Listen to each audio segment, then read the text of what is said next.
É por isso que, após o 11 de setembro, quando nosso país estava em choque, o presidente Bush poderia ter sugerido fazer luto, rezar, ter esperança, mas não, ele disse para fazermos compras. Compras! Nos tornamos uma nação de consumidores. Nossa principal identidade passou a ser de consumidores. Não mães, professores, agricultores, mas consumidores. Nosso valor é medido e demonstrado pelo quanto contribuímos para esta seta. Quanto consumimos. Não é isso que fazemos? Compramos, compramos, compramos. Manter os produtos circulando. E como circulam? Sabe qual a porcentagem dos produtos que circulam através desse sistema que ainda são usados 6 meses depois da venda na América do Norte? 50%? 20%? Não, 1%. 1. Em outras palavras, 99% das coisas que nós cultivamos, processamos, transformamos, 99% das coisas que percorrem o sistema são lixo em menos de 6 meses. Como é que podemos gerir um planeta com esse nível de rendimento? Mas não foi sempre assim. Hoje, o consumidor médio americano consome o dobro que há 50 anos. Pergunte à sua avó. No tempo dela, a boa gestão, a engenhosidade e a poupança eram valorizados. Então, como é que isso aconteceu?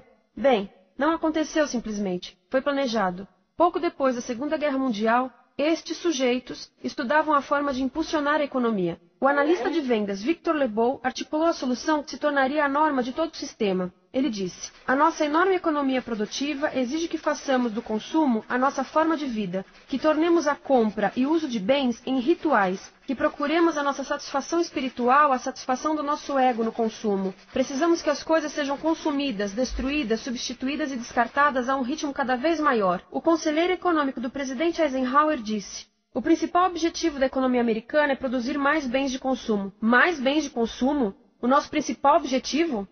Não é providenciar cuidados médicos, ou educação, ou transportes seguros, ou sustentabilidade, ou justiça? Bens de consumo?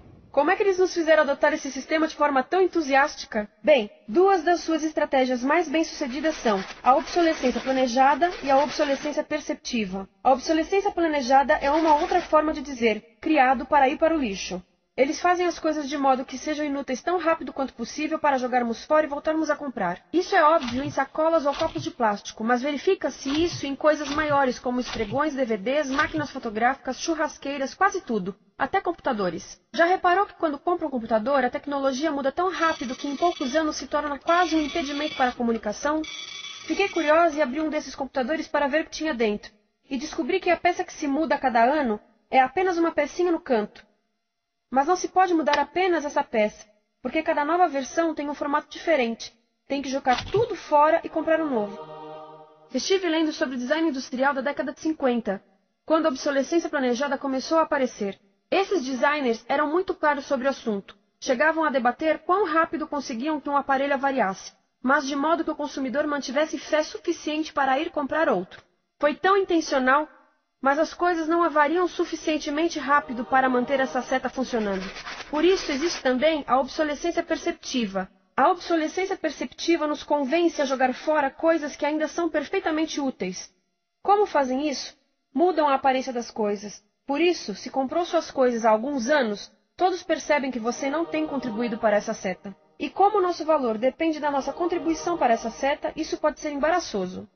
Por exemplo, se eu tiver o mesmo monitor de computador gordo e branco na minha mesa por 5 anos e a minha colega tiver comprado um computador novo, ela vai ter um monitor plano brilhante que combina com o computador, com o celular e até com as canetas. Ela parece estar operando uma nave espacial e eu pareço que tenho uma máquina de lavar na mesa.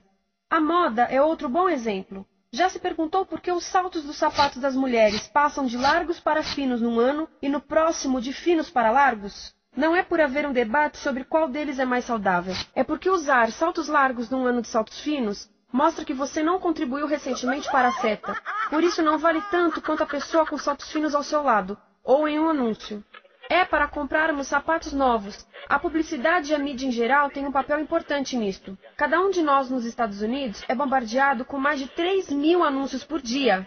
Vemos mais publicidade num ano do que as pessoas há 50 anos viam em toda a vida.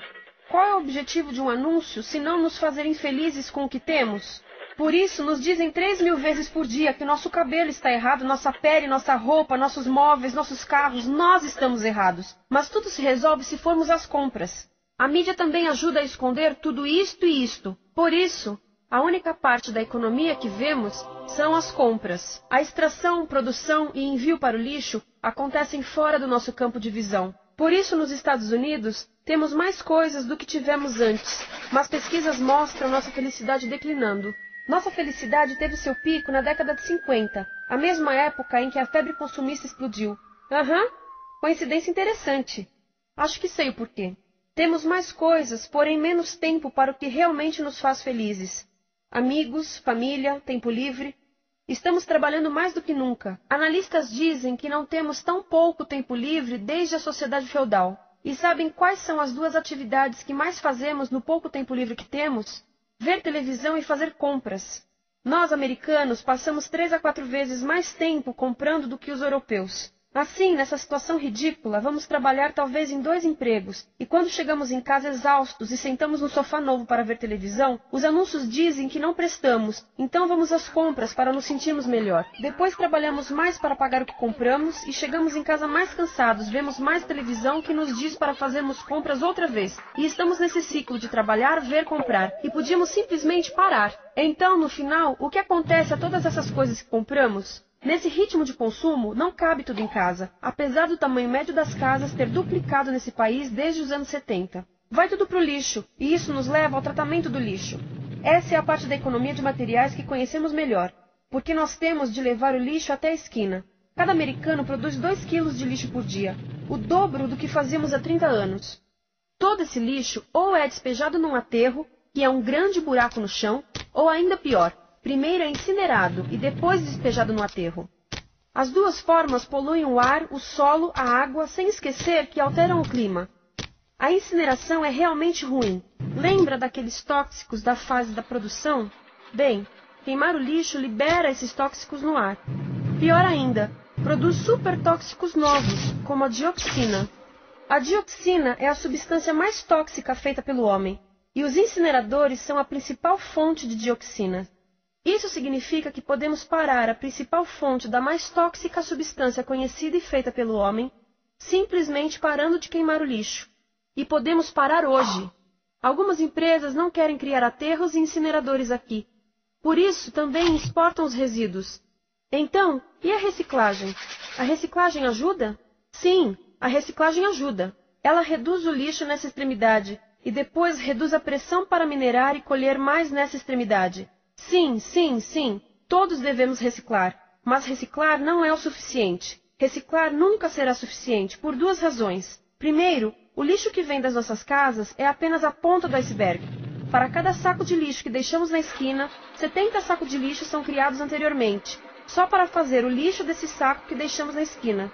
Assim, mesmo que pudéssemos reciclar 100% do lixo das nossas casas, não se chegaria ao coração do problema. Além disso, grande parte do lixo não pode ser reciclado, ou porque contém demasiados tóxicos, ou porque é criado de início para não ser reciclável. Como aquelas caixas de suco, que têm as camadas de metal, papel e plástico, todas coladas. Não dá para separar essas camadas para reciclá-las. Como se vê, é um sistema em crise. Por todo o percurso, estamos batendo em limites, do clima em mudança ao decréscimo da felicidade. Simplesmente não está funcionando. Mas a parte boa de um problema tão generalizado é haver tantos pontos de intervenção. Há pessoas trabalhando aqui salvando florestas, e aqui na produção limpa. Pessoas trabalhando em direitos do trabalho, em comércio justo, em consumo consciente, no bloqueio de aterros e incineradores. E muito importante, em recuperar o nosso governo, para que seja realmente pelas pessoas e para as pessoas. Todo esse trabalho é criticamente importante, mas as coisas vão realmente começar a se mover quando enxergarmos as ligações, quando enxergarmos o panorama geral. Quando as pessoas ao longo do sistema se unirem, poderemos reivindicar e transformar esse sistema linear em algo novo, um sistema que não desperdice recursos ou pessoas, porque aquilo de que precisamos nos livrar é da antiga mentalidade de usar e jogar fora. Há uma nova escola de pensamento nesse assunto, e é baseada em sustentabilidade e equidade, química verde, zero resíduos, produção em ciclo fechado, energia renovável, economias locais vivas. Já está acontecendo. Há quem diga que é irrealista, idealista, que não pode acontecer. Mas eu digo que quem é irrealista são os que querem continuar pelo velho caminho. Isso que é sonhar. Lembre-se que a velha forma não aconteceu por acaso. Não é como a gravidade que temos que conviver. As pessoas a criaram, e nós também somos pessoas. Por isso vamos criar algo novo.